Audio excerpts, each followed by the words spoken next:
మరో breaking news చూస్తున్న వివాదాస్పద వ్యాఖ్యలతో తరచూ వార్తల్లో నిలిచే Goshamahal BJP MLA Raja Singh Telangana CM Revanth రెడ్డిపై ప్రశంసలు కురిపించారు.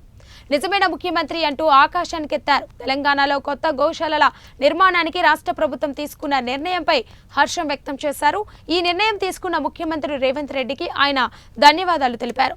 వేల సంఖ్యలో ఆవులు, దూడలు, ఎద్దులు కలేబరాల్లో అక్రమంగా చంపుతున్నారని ఆరోపించిన రాజాసింగ్ దీనిని నివారించేందుకు తక్షణ చర్యలు తీసుకోవాలన్నారు. ఒక మంచి మీటింగ్ పెట్టుకున్నారు ఆల్ ఆఫీషియల్స్ తోని. ఆ మీటింగ్లో గౌశాలలు మోడల్ గౌశాలలు కట్టడానికి ల్యాండ్ కూడా ఐడెంటిఫై చేసుకున్నారు. ఒక మంచి ప్లాన్ అయితే చేసుకున్నారు. నేను మా రేవంత్ రెడ్డి ముఖ్యమంత్రి గారికి ఒక రిక్వెస్ట్ చేయాలనుకుంటున్నా, సిటీలో కూడా ఎక్కడైనా చాలా పెద్ద లైన్ ఉంటే అక్కడ కూడా ఒక పెద్ద మోడల్ గౌశాల కట్టాలని నా ఒక నివేదిక.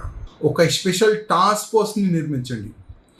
ఎవరైనా ఇల్లీగల్గా ఆవులు, ఎద్దులు, దూడలు మన తెలంగాణకి ఈ స్లాటర్ హౌస్కి కటింగ్కి తీసుకొని వస్తే వాళ్ళకి పట్టుకోవాలి.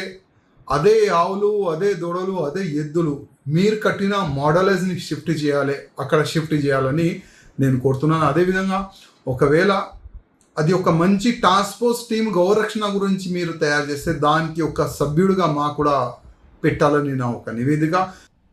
వారు ఒక మంచి మీటింగ్ పెట్టుకున్నారు ఆల్ ఆఫీషియల్స్తోని. ఆ మీటింగ్లో గౌశాలలు మోడల్ గౌశాలలు కట్టడానికి ల్యాండ్